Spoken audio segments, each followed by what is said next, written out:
Kevin Stefanski, how are you? We are live on the air right now. Good to see you, man. Great to see you. How are you? I'm great. I'm in Indy. Did you have a good podium session? They were easy. Easy question. You know, it was good. Ian Cunningham went first, so it's always good when the GM goes first. He can get all the tough questions. I come in and get the easy ones. How's it going for you, man? Good. I'm drinking out of the fire hose, as you do as a new head coach, and a lot of this early in this process is putting a coaching staff together. So I feel very, very strongly about the group we've put together. We're almost done. Got one more hire to make, and then can press send and can announce that staff. But I feel really strong. And working with Matt Ryan, walk me through what is that like? It's his first role at this very important gig. It's awesome, and to Matt's credit, you'd think he's been doing this for 30 years, and maybe he has. Maybe the truth is he's been doing this his whole life, because as the quarterback, you're the leader of the team. In a lot of ways, you're the leader of the franchise, and that's a role that he's been in damn near his whole life. And so it comes very naturally to him. Very intelligent, emotional intelligence, off the charts. So I've been very impressed, obviously. All right, so I'll ask the same question that I asked Robert Saleh. It's his second run at being a head coach. How are you going to take your experiences from Cleveland into Atlanta and maybe say, I'm not going to do it that way anymore? I would hope that I'm taking every experience really from year to year and month to month and game to game and trying to become a better version of myself. And there's obviously, you look back over 6 seasons in Cleveland, there's a ton of stuff I'm proud of, and there's things that I would definitely do differently. Some of them are really small things. Some of them are big things. And I think if you have the right mindset, if you have the right growth mindset, you know, the humility to say, like, hey, I'm not a finished product, I think you can take that with you and use it to your benefit. Now, to say that you're not going to make another mistake, that's not realistic. I mean, you're not going to be perfect at this thing, but I certainly feel more comfortable after 6 seasons of doing this in my chair. Like, well, what's the small thing? What's the big thing that you're going to? Doing interviews with Rich Eisen seem a lot easier. Nice. Well, I mean, just comfort in everything, in the decisions that you make. Comfort in putting a coaching staff together. I would tell you, Rich, being in the league now, being a head coach for 6 seasons, being in the league, you feel confident in knowing what your roster needs from a coaching perspective. So putting that staff together was something that I felt really strongly about. All right, Kevin Stefanski here on the Rich Eisen Show. Who's your quarterback going to be?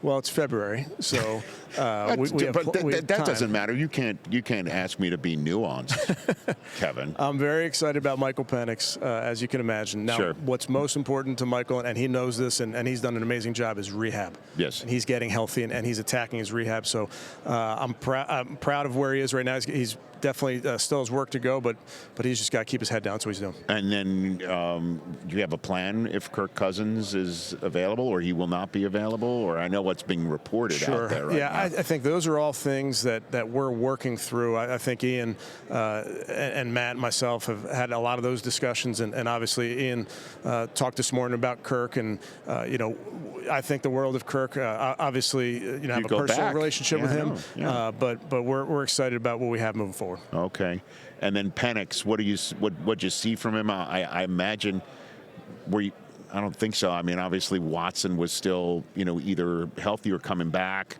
Did you kick tires on him in Cleveland at all? You watch all the guys. We didn't at that moment in Cleveland didn't think we'd have a chance at him, but you watch all of them, and anytime you're watching those receivers from Washington, you're watching him. So there's some crossover that you're doing. Really talented young man.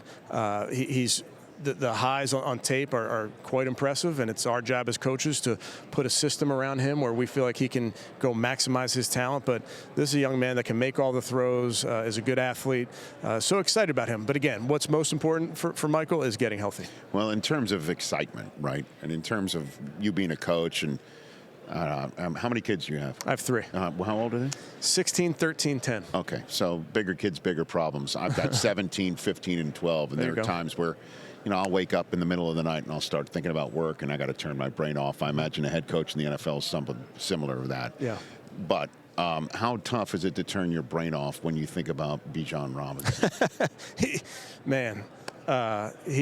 I can't wait to coach him, and I've had a lot of conversations with him. He was in the building, and we talked not about football. Don't worry, didn't break any rules. But this guy's wired the right way. I mean, man, he is all ball all the time. forget how physically gifted he is, which we all know and we all see. Right. But just getting to know the person, oh man, I can't tell you how pumped I am to coach this young man, and for us as an offensive staff to put a system with this guy in mind. But the impact that he has in the building, just being the person that he is off the charts. Yeah, he's a dream come true, just in every facet. But what are you willing to share about what you think you can do with him?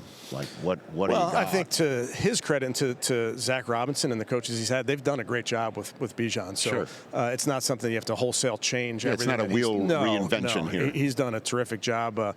I'm excited about some of the things we're going to do that, maybe a little bit differently in the run game, maybe a little bit differently in the pass game, but there's no shortage to the things you can do with him. And we have to guard against a little bit and, pump the brakes and say, okay, I don't think we can give it to him every play. Maybe we can. Maybe we'll try to break the record. But, just understanding that we want this player to affect our games on Sundays.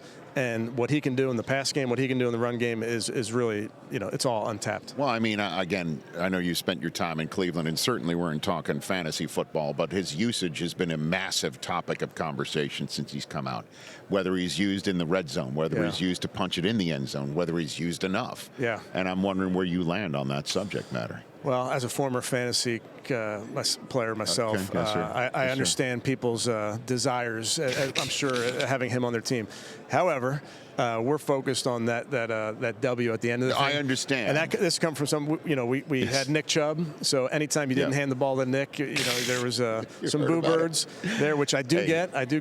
I do bring up the fantasy element because obviously his usage in real football is a conversation to be had as well. Without a doubt. And the truth is we have talked about and will talk about, you want Bijan for a 17-game plus season, and you want to make sure that you're being smart about what you ask him to do throughout the season. And it's a long season, but we want to make sure we're maximizing the player. But just to go back, Rich, I can't tell you how excited I am about the person.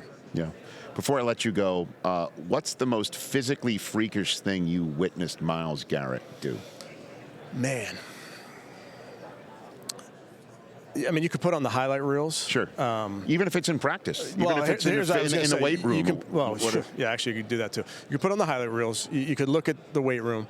I would always go back to Myles. We had an understanding, and he got mad at me because we'd do 2-minute drills. And Myles he's unblockable in games. He's also unblockable in practice, right? So in a 2-minute drive, he'd sack the quarterback every time if you called it a sack. But as a coach, I'm trying to get the work done. So I told Myles, I said, I'm not going to call the first sack. I'm going to call the second one.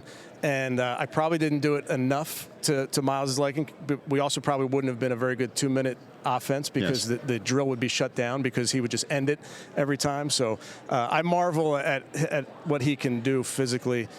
The first time I put eyes on Myles was when it was COVID.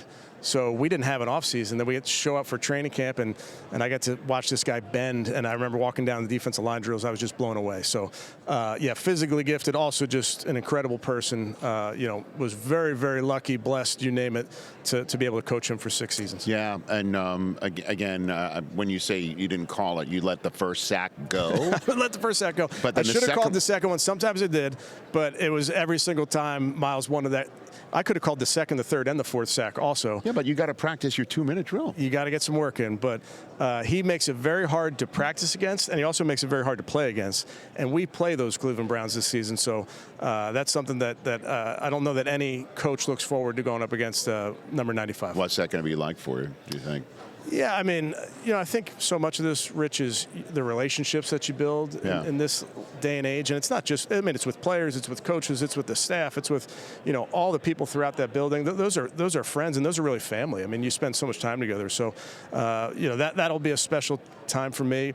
I went back when I was in Minnesota for 15 seasons, went back and played there, I think in 2021. Very similar, where you're staring across the sideline at so many of your friends, so many people that you know and you love. So that's just part of this business. Good luck to you, sir. It's always great to have you on the show. I'll take that luck. Thank you. You bet.